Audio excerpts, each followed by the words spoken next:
One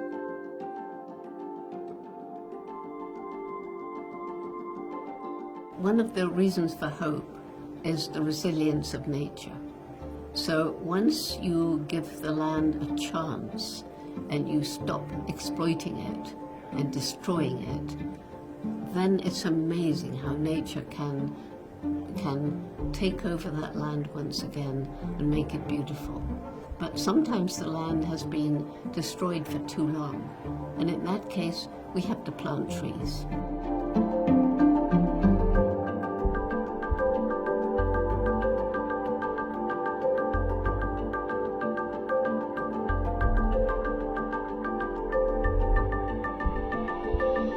Gombe was part of the equatorial forest belt in 1960 when I began. By 1990, it was a little island of forest surrounded by completely bare hills.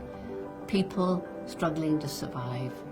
I knew then that if we didn't do something to help the people find ways of living without destroying the environment, we couldn't even try to save the chimpanzees. So that's when I got involved with improving the lives of people, restoring the forests, and that spread to other African countries and then became a global mission.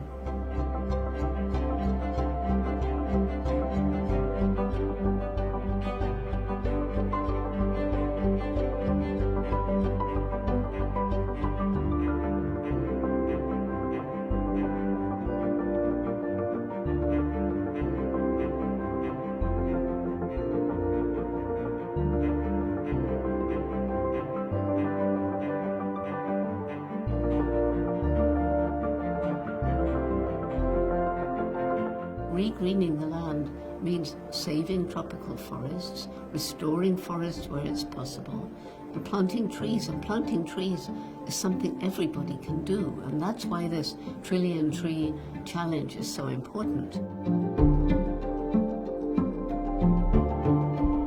We need to protect the existing forests.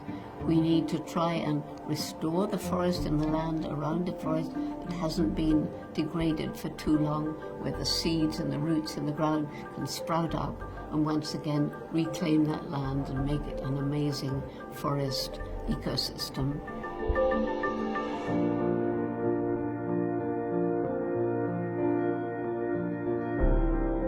And then it's no good just popping the tree in the ground, you've got to look after it. And so these programs work best when they're within a community, where the community understands the importance of the trees and will look after the trees. What's important for people to realize, this is not a way of giving license to those people who are burning fossil fuel to go on burning fossil fuel thinking, well, as long as we plant trees, it's okay. It's not okay. Every single human being makes some impact on the world every single day. Those of us living in the more wealthy communities can choose the kind of difference we make. What do we buy? Where does it come from? How was it made? Did it harm the environment? Did it lead to cruelty to animals? Is it cheap because of child slave labor somewhere in the world? And so the problem is that before we can have every individual making these wise decisions, which will lead to a better world, as a cumulative effort of millions and billions of people making ethical choices.